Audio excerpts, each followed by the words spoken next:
Bună, dragii mei, bine ați venit, bine ați revenit. Sunt Meme și ca de fiecare dată, înainte de a începe, vă reamintesc cât de minunați și de puternici sunteți. Astăzi vin către voi cu previziunile pentru perioada ce urmează, pentru ziua care urmează. Alegeți voi, clipul este atemporal. Intenția mea este ca informațiile de aici să vă servească atunci când aveți voi nevoie sau mai mare nevoie. Să vă inspire chiar și un cuvânt. Pentru mine este de ajuns. Luați informațiile cu care rezonați și ce nu lăsați deoparte. Vă mulțumesc tuturor celor care sunteți parte din comunitate, tuturor celor care sunteți aici alături de mine de fiecare dată. Astăzi vreau să împărtășesc cu voi un exemplu foarte clar din însemnătatea lui Pluton în Vărsător.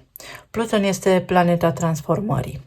Transformă prin a termina un ciclu pentru a renaște, moarte și renaștere. Cam asta face Pluto și vine cu putere, vine cu inevitabilul.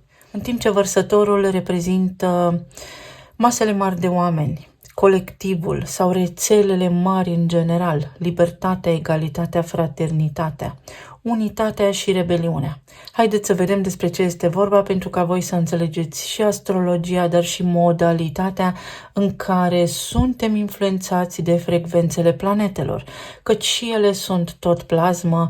Vă voi lămuri și în această privință într-un viitor apropiat. Nu are legătură cu noi, cu mine, poate cu tine în mod direct, dar are legătură cu masele mari de oameni și cu puterea colectivului, pentru că Pluton în Vărsător înseamnă puterea oamenilor sau puterea este la noi. Deși poate nu ne dăm seama pentru că ne-a fost servită o falsă iluzie și de libertate, dar și de putere personală. Întâmplarea face ca pe o altă rețea de socializare să văd un întreg scandal, un întreg curent acolo de rebeliune care a avut loc. Și anume, în Statele Unite, guvernul a decis interzicerea, banarea aplicației TikTok pentru cetățenii americani. În urma unor discuții pe care le-au avut, nu știu exact datele din procesul respectiv sau ce a fost invocat în instanță. În semn de rebeliune pentru că americanii s-au simțit cenzurați în masă.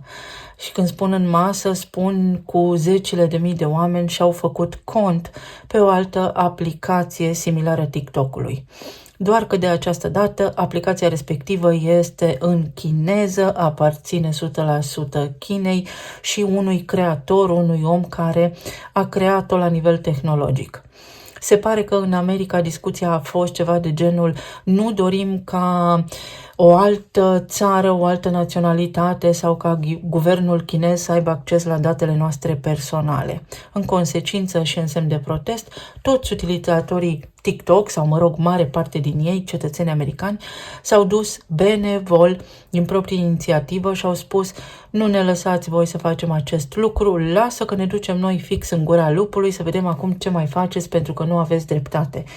Erau foarte mulți utilizatori americani pe rețeaua TikTok și uite așa a jucat Pluton Vărsător ideea de: ne luați accesul la această aplicație, noi masele de oameni, pentru că avem putere, suntem mulți și nu ne puteți opri, facem cum vrem noi în semn de protest, dăm dovadă de rebeliune și mergem împreună acolo pentru că ne simțim cenzurați, simțim că ne luați dreptul la liberă exprimare. Întâmplarea face ca acest eveniment pentru cei care și-au făcut cont pe cealaltă aplicație să fie una foarte distractivă.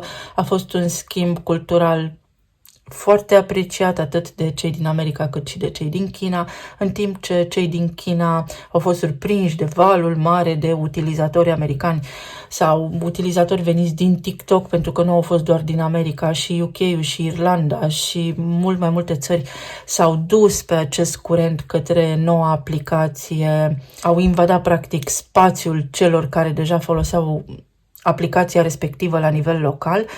Cei din China au fost foarte încântați, i-au primit cu drag, au făcut tutoriale despre cum să utilizeze respectiva aplicație, întrucât toate setările erau doar în chineză. Americanii au fost foarte mulțumiți, recunoscători că au fost primiți acolo, au început să învețe chineză la nivel de bază.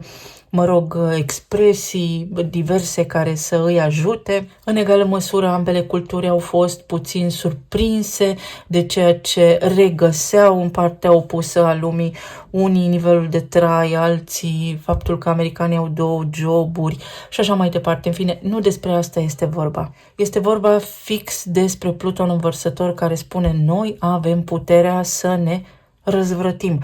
Unde? Mai ales pe internet. De ce? Pentru că cei care m-ați urmărit în decembrie știți că v-am spus că tot jocul acesta politic mie personal nu îmi miroase a bine și pun ghilimelele de rigoare. Oricât de mult aș vrea să am încredere în faptul că una dintre părți vine să ne salveze, nu cred că este așa și scepticismul acesta m-a ajutat de foarte multe ori să-mi păstrez mintea limpede și să ajung să îmi dovedesc mie însă până la urma urmei că poate am avut dreptate sau că poate am intuit corect. Și nu intru în politică acum, ci doar voiam să ating puțin subiectul acesta al suveranismului care practic ne izolează. Am spus ieri, am dat câteva detalii și promit să revin cu emisiune special pentru asta despre nodul nord în Pești, care înseamnă izolare. De ce? Pentru că Pești aparțin de drept casei a 12-a din astrologie. Pești înseamnă și visare, și decepție, și escapism, dar și izolare, pentru că populează casa a 12-a din astrologie. Prin acest curent suveranist, noi, sub o formă sau alta, ne închidem în propria noastră cultură, ne închidem în propria noastră mică organizare și nu este neapărat bine, pentru că Pluton învărsător vrea unitate, vrea să doboare structurile vechi. Tocmai de aceea am menționat și în decembrie că ceva nu este în regulă aici. Mi se pare că totuși, indiferent de cât de bine ne-ar fi servite și împachetate pe tavă niște prăjituri, parcă m-aș uita de 2 ori la compoziție sau la ingredientele pe care le-au folosit în aluat cei care le-au preparat. Să ne întoarcem la energia zilelor ce urmează, văzând ce face Pluton învărsător. Ne uităm și la vibrația numărului 17, care lucrează în strâns parteneriat cu vibrația numărului 18. Pentru numărul 17, conform cărții Cheile Genelor, avem indicii despre omnisciență, clarviziune și opinie. În timp ce pentru numărul 18 găsim detalii precum perfecțiune, integritate și judecată. Pentru că lucrează în parteneriat, concluzia poate fi precum urmează: în perioada imediat următoare sau atunci când voi accesați clipul, de atunci începând, puteți avea parte de niște situații care se clarifică. Atât că este foarte important să țineți seama de următorul lucru. Și dacă aveți o opinie și dacă aveți ceva de spus, fiți foarte atenți la modalitatea în care transmiteți aceste lucruri. Pentru că în momentul în care eu filmez, Mercur este în Capricorn. Mercur în Capricorn este un Mercur foarte exigent și foarte strict, care nu prea este flexibil, ci mai degrabă are ochii țintiți către rezultat și singura sa misiune este aceea de a obține ceea ce își dorește. În acest proces de obținere a unui lucru, a unui contract, etc., în funcție de situația voastră de viață, s-ar putea să emiteți și o judecată și o părere care poate fi strictă, exigentă, rigidă, arogantă, în timp ce vă pot scăpa din vedere lucrurile cu adevărat importante sau uneltele necesare, uneltele potrivite prin care voi să vă atingeți de fapt scopul. Se formează între planete niște aspecte care tot același lucru transmit. În primul rând, către Jupiter se îndreaptă destul de multă tensiune, mai ales din partea lunii care este acum în Fecioară, lună care în acest moment îmbracă arhetipul Fecioarei, unde a intrat nodul sud karmic fix în luna ianuarie a acestui an. Fecioara este în strânsă legătură cu rutina, cu corectitudinea, cu organizarea, cu disciplina, dar și cu perfecțiunea și cu critica. Mesajul, din punctul meu de vedere, este unul foarte clar. Orice ai vrea să faci în perioada imediat următoare, fii atent la imaginea de ansamblu și încearcă să te folosești de intuiția ta, pentru că vei avea răspunsul corect sau vei fi inspirat așa din interior cum să acționezi astfel încât să-ți fie bine. Și dacă cineva vine către tine cu o opinie foarte strictă sau are o părere, încearcă să dezamorsezi conflictul încă din faza sa incipientă pentru că te va ajuta mai mult. La nivel financiar s-ar putea să existe niște mici fluctuații, așa și la nivel general de piață financiară, dar și la nivel individual. Sunt doar câteva zile pentru că există, să spunem așa, un fel de corecție. Ceva luase foarte tare amploare și undeva existau niște scurgeri financiare. Luați fix așa mesajul, lucrurile se rezolvă, încercați să vă adaptați în această perioadă și să nu cădeți în vreo stare de panică extremă sau să nu vă supărați, să nu vă stresați peste măsură. Tot în legătură cu Jupiter în Gemene acum, pentru că este prins realmente la mijloc într-o stare de tensiune, pot apărea niște știri false sau pot apărea tot felul de zvonuri, tot felul de știri, dar care, din punctul meu de vedere, evident, sunt puse cumva pe tavă și fluturate așa în fața noastră pentru a ne distrage atenția sau pentru a ne capta magnetic atenția către acele știri sau către acele zvonuri, pentru ca noi să nu avem capacitatea să discernem ceea ce este cu adevărat important, pentru a ni se distrage atenția, pentru a ne ține legați de un telefon, de un laptop, de un televizor, de un radio și așa mai departe, pentru că aceste echipamente despre care v-am vorbit, sigur că ajută la controlul asupra minții. Jupiter joacă un rol foarte important în această perioadă, este extrem de amuzant pentru că lucrurile vor tinde să ia amploare și să scape de sub control, orice ar însemna aceste lucruri și oricine ar încerca să le controleze. Astfel că dacă îți faci un plan, încearcă să lași lucrurile să vină natural, organic către tine, pentru că nu cred că vor ieși exact în tocmai conform planului. Asta ar trebui să ne dea de gândit, ceva de genul cum este cu socoteala de acasă, care nu se potrivește cu cea din târg sau din piață, și cum să facem noi să devenim mai flexibili. Am vorbit ieri despre flexibilitate. Să vedem ce ne spune și oracolul.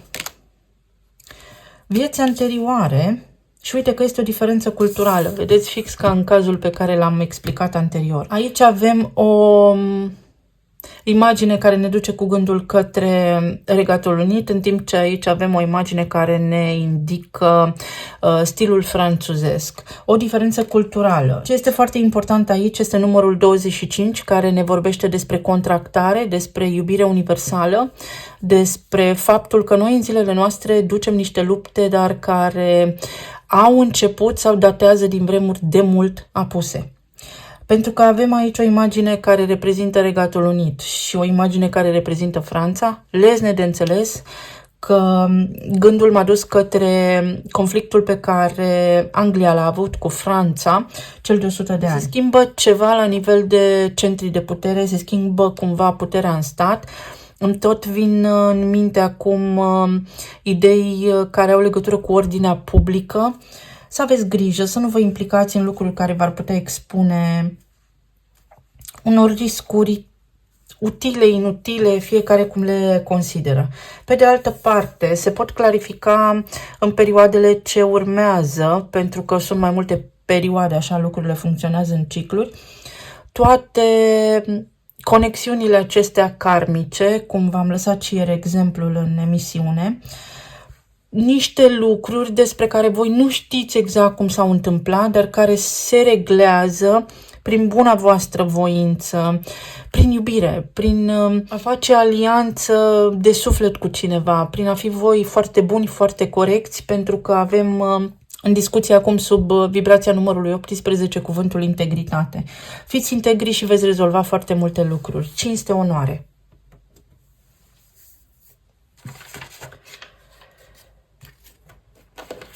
Sunt încă foarte fascinată de modalitatea în care funcționează lumea în care trăim, să știți. Este o diferență de stil, este o abordare diferită. Ori este necesar să abordezi ceva anume diferit, ori este o diferență de stil și trebuie o aliniere. Trebuie să ajungi la un numitor comun cu cineva sau să te aliniezi la ceva înainte de a începe sau de a avea un rezultat.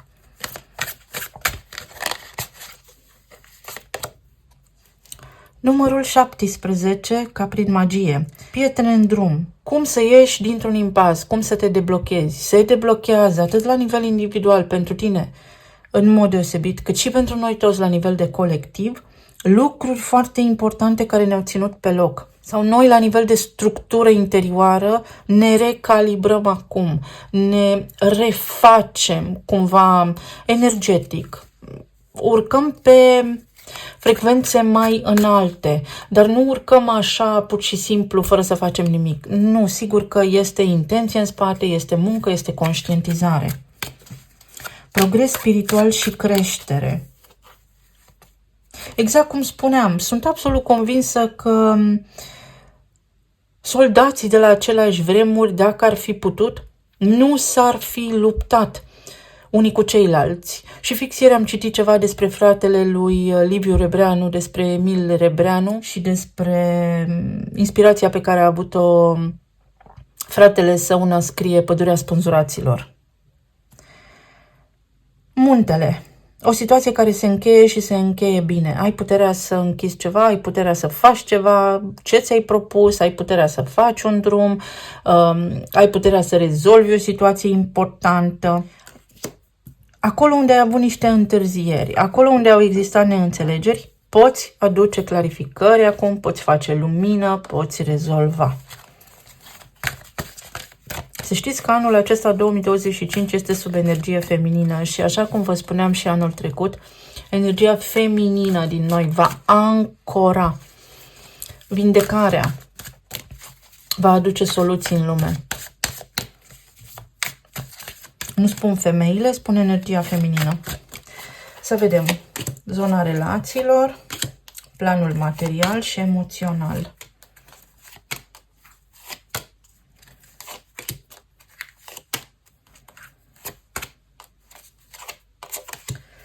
O diferență de stil și de abordare, dar și niște lucruri despre care nu știi decât dacă ești în interior.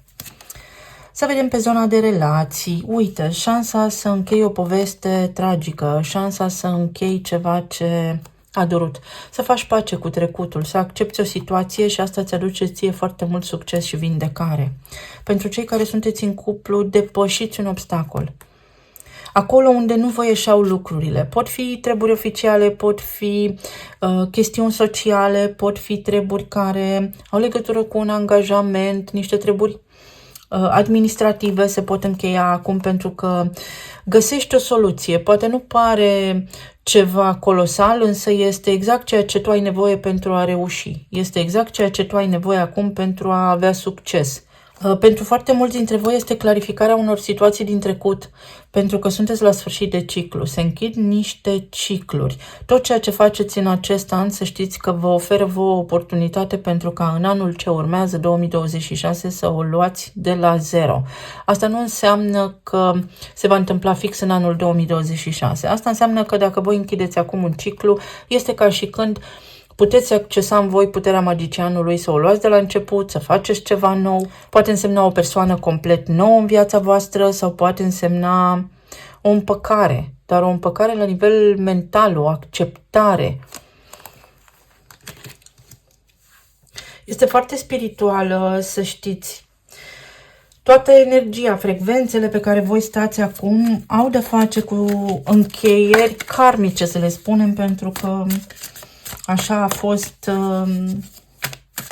limbajul de-a lungul timpului și toată lumea îl înțelege. Ai posibilitatea să faci pași mici către ceea ce îți dorești. Poate nu este ceva exact așa cum îți dorești, dar vei vedea lumina. Vei ști că acolo este o ușă pe care o poți deschide. Nebunul să o iei de la început.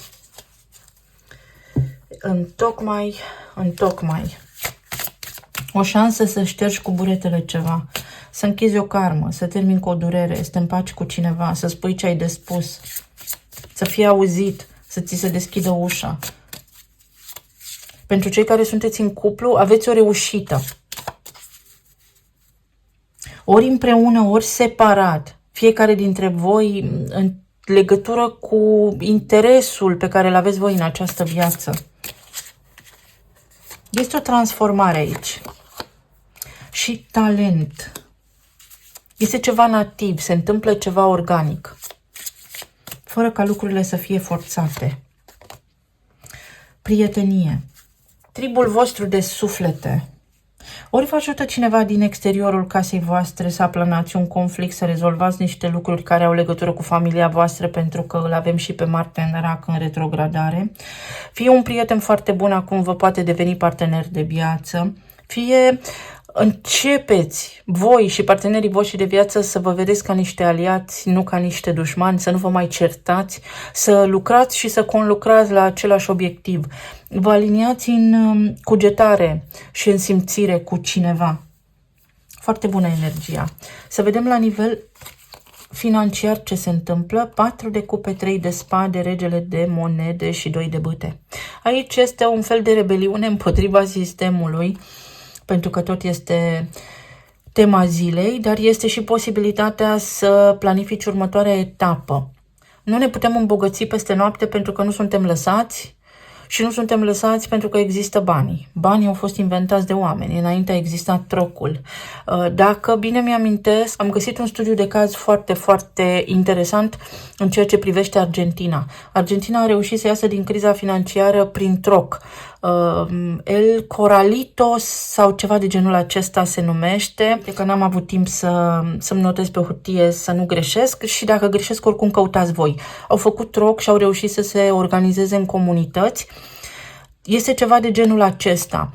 Chiar dacă nu reușești să accesezi niște fonduri, chiar dacă nu reușești, poate să faci un împrumut, chiar dacă nu reușești să negociezi ceva, încearcă să faci un schimb de experiență. Un schimb de experiență te ajută. Ori discuți cu cineva care te ajută pe tine, îți vin ție niște idei mai bune, ori este vorba despre o etapă de planificare.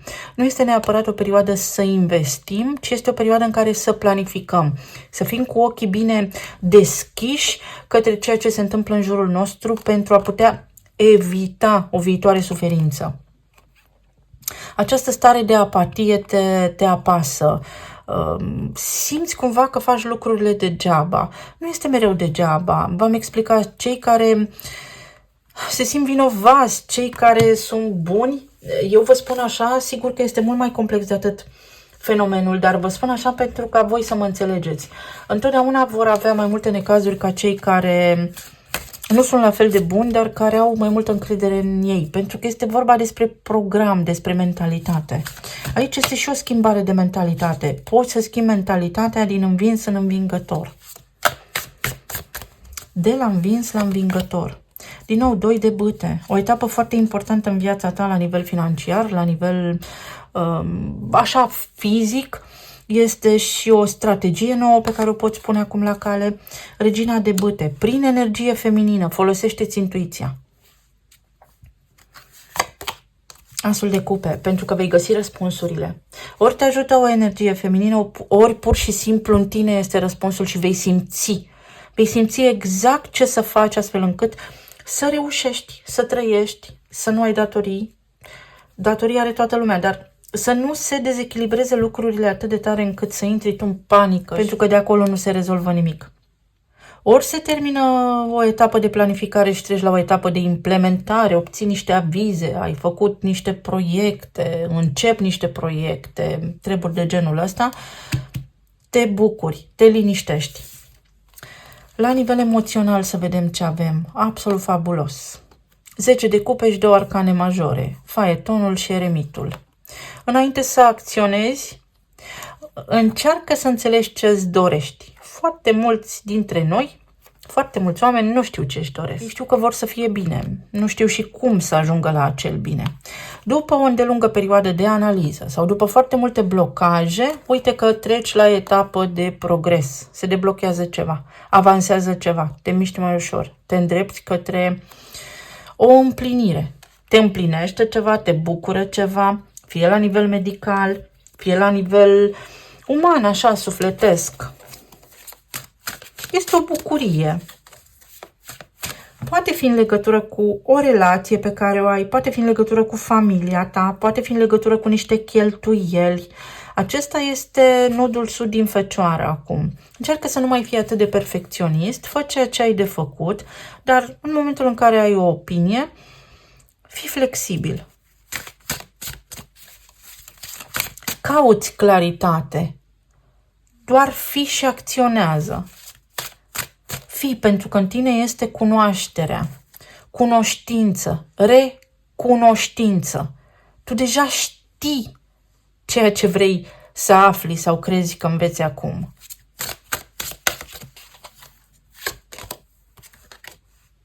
Cavalerul de cupe. Pui la cale ceva, îți dorești ceva sau cineva care a tăcut. Cineva care era indisponibil.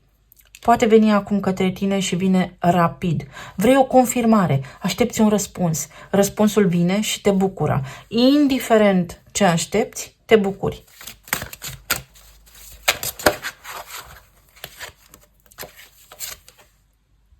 Eremitul din nou. Așteptarea. 8 de spade. Cu cât ești mai stresat, cu atât întârzi mai mult un rezultat. 3 de spade. S-ar putea să fie aici la nivel financiar ceva ce te nemulțumește. Și magicianul. Dar poți rezolva.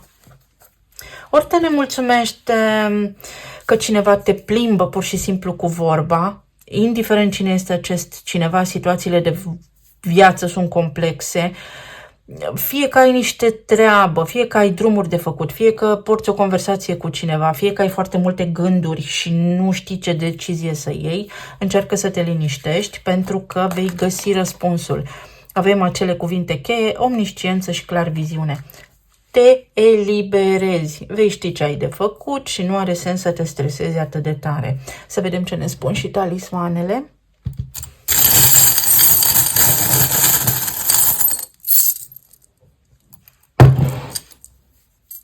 Se închide ciclic ceva și închizi lucrurile acelea cu reușită. Bani, putere, glorie. Rezolvi ceva, ești mulțumit, ai puterea să rezolvi ceva. Uite, îți poți ridica vibrația. Ridică-ți vibrația, fii un pic optimist, pentru că deși suntem ținuți aici într-o plasă energetică care ne blochează nouă, abilitățile, extra-abilitățile, cum vreți să le spuneți, avem cu toate astea contact, suntem conectați la sursa de lumină, la energia primordială. Orice s-ar întâmpla, atât că nu știm, ne este blocată percepția, dar cu cât învățăm mai mult, putem mai mult. De aceea cunoașterea este putere. Un cadou, o declarație de iubire sau ceva te bucură și este o vibrație a iubirii înalte. Te bucură ceva, ai o șansă. Îți facilitează o anume persoană o oportunitate. Ai de făcut ceva activități pentru copiii tăi, alături de copiii tăi, ori primești ajutor de la ei, ori pur și simplu ești ocupat cu treburile casei în perioada ce urmează. Dar să știi că iese ceva bun din asta. Ai tot amânat niște lucruri. Le faci și le rezolvi. Planifici o călătorie sau ești în această etapă de planificare, te gândești la 2 lucruri deodată, să fac așa sau așa. Vei găsi răspunsul. Încearcă să nu te stresezi în acest proces. Poți lăsa în urma ta ceva ce te-a încărcat energetic negativ. Te poți elibera de ceva toxic, la propriu sau la figurat. Uite, un viciu. Marte în rac, ai depins ori de o situație, ori de un loc de muncă pentru familia ta, ori de familia ta, ori ceva tipare vechi din familia ta, din neamul tău, asta și legat de ce am spus ieri, se închid. Poți depăși. Ești tu pionierul. Un concediu, o vacanță, bani, să te relaxezi, bani pentru ceva ce te bucură. Ai bani pentru ceva ce te bucură. O cheltuială pe care în mod normal nu ai face-o. Domino. Fii doar atent la ce spui, pentru că se creează un efect de domino pe care nu-l poți opri. Atenție la opinie și la judecată. Toți oamenii cred că au dreptate, toți oamenii cred că spun adevărul, toți oamenii cred că sunt cei mai deștepți. Mă rog, unii dintre acești oameni despre care vorbesc. Prin frecvență ieși dintr-un cerc, dintr-un tipar. Nu te mai învârți în cerc. Pe de altă parte, aveți grijă la tot ce are mecanismul acesta de învârtire. Roți, orice fel de roți, orice fel de aparat electrocasnic, mașină de spălat și așa mai departe. S-ar putea să fie nevoie de o garanție aici sau căutați niște promoții. Lână. Văd o lână. Lână. Pur și simplu lâna de la oi. Nu te lăsa tras de un val unde nu ar trebui să fii, de un curent anume. Nu te lăsa influențat. Pasărea Phoenix și Venus. Pluto și Venus în conjuncție. O mică obsesie, dar este și o putere profundă să transformi ceva. Transforma o situație. Nu te descuraja. Inițialele sunt R, W și F. Forward, înainte. Mergi înainte. Învață să delegi. Pe de altă parte, poate fi ceva legat de o delegație, de faptul că ești mereu pe drumuri. Se poate rezolva acel lucru.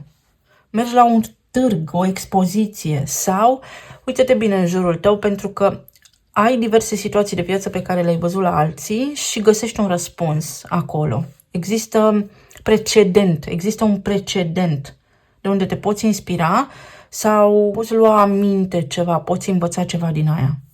Acoperișul. Ești acoperit.